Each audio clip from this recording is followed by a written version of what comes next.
السلام علیکم ورحمۃ اللہ وبرکاتہ۔ جی، میاں بیوی جب آپس میں بوسو کنار کر رہے ہوں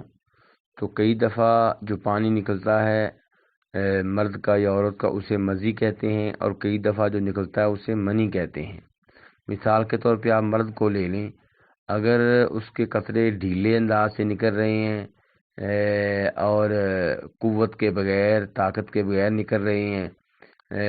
تو یہ وہ پانی ہوتا ہے جس کو مزی کہتے ہیں، اور اس کو صاف کرنا چاہیے کپڑوں سے بھی اور اپنے عضو سے بھی، اور نماز پڑھنی ہے تو نیا وضو کرنا ہوگا، غسل واجب نہیں ہے۔ اور اگر مرد کی منی، جیسا کہ مرد حضرات جانتے ہیں،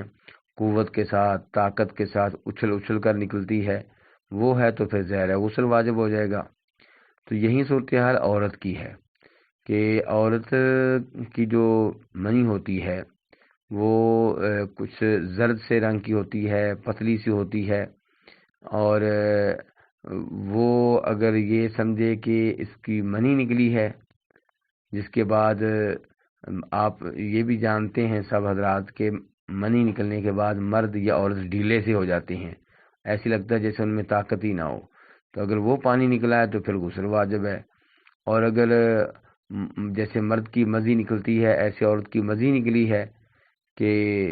یعنی کہ وہ انداز نہیں ہے جو منی کا انداز ہوتا ہے، تو پھر غسل واجب نہیں ہوگا، بس اگر وہ جہاں پہ وہ پانی کے قطرے لگے ہیں وہ جگہ دھونی ہوگی،